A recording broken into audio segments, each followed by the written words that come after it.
There is a question that I'm starting to hear more and more in business meetings. Not from regulators first, from customers, from procurement teams, from buyers who expect a better answer than that's the market. It's, can you explain how you arrived at this price? Not what the market is doing, not what your competitors are charging, how you arrived at yours. This week, another industry found itself under the spotlight. The ACCC has launched an unusual public investigation into 4 major fuel companies. A few weeks ago, it was supermarket pricing laws. Before that, it was retail pricing. Different industries, different moments, but the same underlying question. And in each case, the businesses under pressure have reached for the same defence. We followed the market. Our costs went up. That is what everyone charges. I want to tell you why that defence is becoming less and less useful and what to have instead.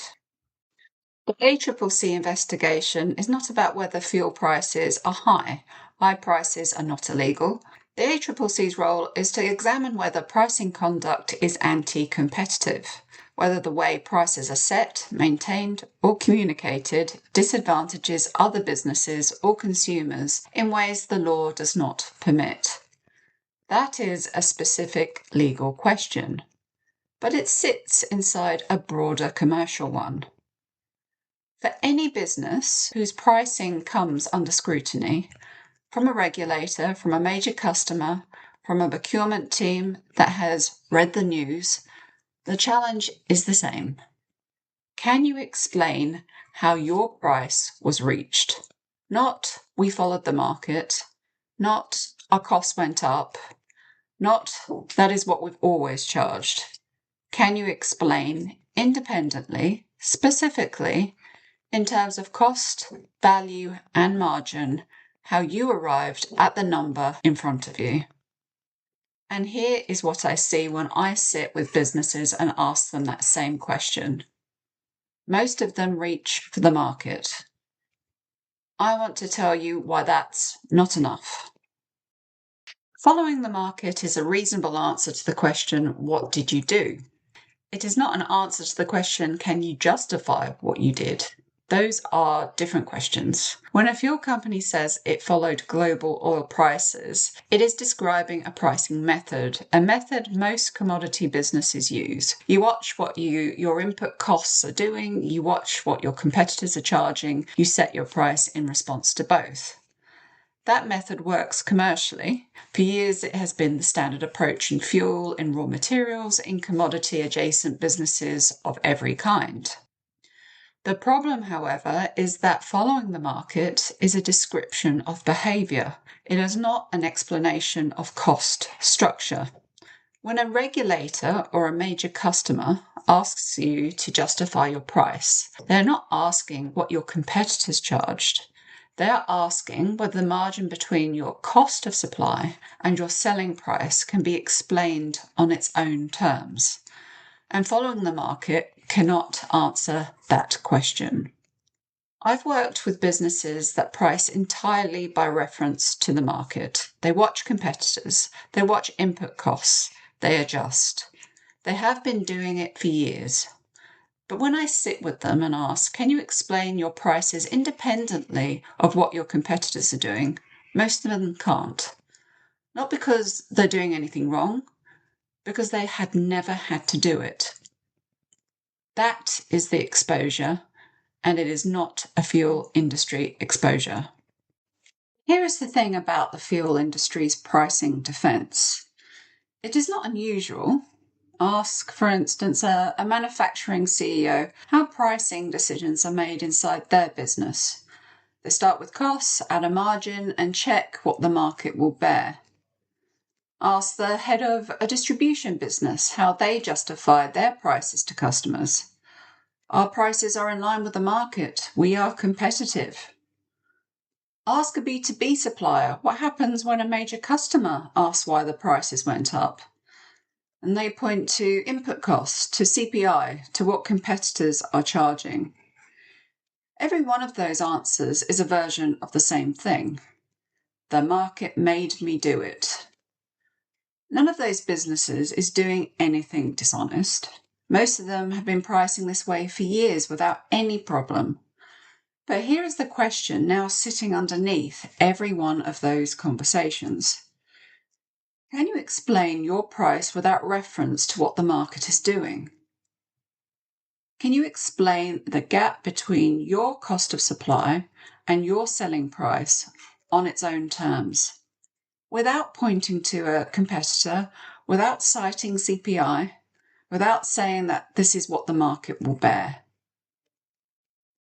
The moment your competitor becomes your justification, they also become your pricing strategy. Most businesses cannot explain their price without reference to the market, not because their prices are wrong, because they've built a pricing approach that requires the market to justify itself. And when the market stops being a justification, when a regulator or a major customer or a procurement team decides that following the market is not the answer, there is nothing underneath it. And this is the question that is now moving through every industry. The grocery reforms asked one question of retailers. The fuel investigation points towards the same commercial reality in a different industry, and neither of them needs to involve your business directly for the question to land on your desk. Commercial buyers, for instance, are asking tougher questions about price than they were 5 years ago. The category lead at a major distributor, the commercial manager at a construction business, the procurement lead at a mining company. Some of them are arriving at your next pricing conversation with exactly this framing. Why is this price what it is? Not is it competitive, not what discount can you offer me? Why? If that question arrived in your business tomorrow, if your largest customer asked your commercial team to justify your price independently of the market, what would they say? Our cost went up? The market moved? That is what we've always charged. None of those are justifications. They are all descriptions of what the market did, or what history allowed. The businesses that will navigate what is coming have a different kind of answer. The businesses that will navigate this are not the ones with the lowest prices. They're not the ones who watch their competitors most carefully. They are the ones who have stopped needing to. It means knowing exactly what it costs you to make, deliver, and support each product for each customer. It means being able to articulate the value you deliver above that cost, the service level, the reliability, the commercial relationship your customer would have to totally rebuild somewhere else if they left. It means being able to explain without hesitating and without looking sideways at what a competitor charges, why the margin between those two things is the margin you have earned. I've been in those rooms. I've sat with businesses that price by watching the market. They adjust when competitors move. They raise prices when costs rise. They have been doing it for years and it worked. And I've sat with businesses that don't need to watch the market to know their price is right, because they have done the work. When a regulator investigates their industry, they're not worried. When a major customer asks them to justify a price increase, they don't reach for a CPI figure or a competitor price sheet. They answer the question.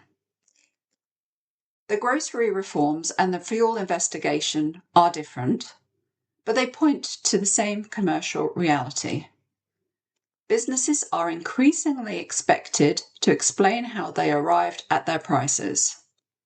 And the only answer that will hold in a regulator's office, in a range review, in a procurement meeting with a customer who has read the news, is the one that does not need the market to finish the sentence. Stop watching the market, know your own number.